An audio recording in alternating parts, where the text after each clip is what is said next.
এই অঙ্ক বইটি দেখুন, সূচিপত্রটি দেখুন।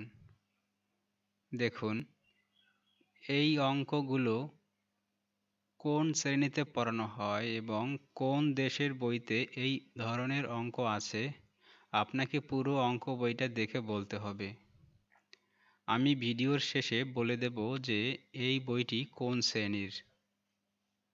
শ্রেণীর এই গণিত বইটি, আর কোন দেশে এই বইটি পড়ানো হয়।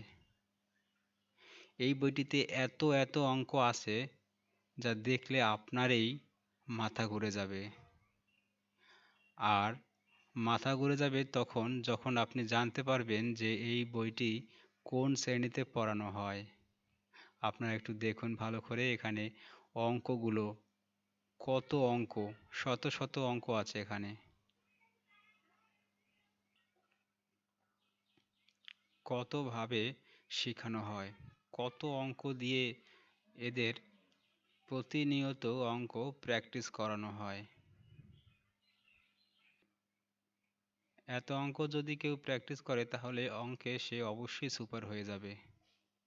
দেখুন, এখানে বদমাশের সূত্র দেয়া আছে,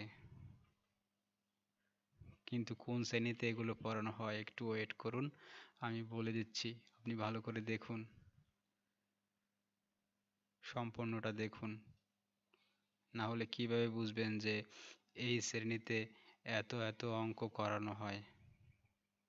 আমার মনে হয় না আপনি ঠিকভাবে বলতে পারবেন যে এই বইটা কোন শ্রেণীতে পড়ানো হয় এবং কোন দেশে পড়ানো হয়। এইখানে একটু দেখুন, ভালো করে এখানে দেখুন। দেখুন অঙ্কগুলো দেখুন, কি অঙ্ক এখানে দেয়া আছে। ওকে বন্ধুরা, আমি এখন বলে দিচ্ছি, এই বইটি ভারতের কলকাতায় তৃতীয় শ্রেণীতে পড়ানো হয়। এটি তৃতীয় শ্রেণীর গণিত বই।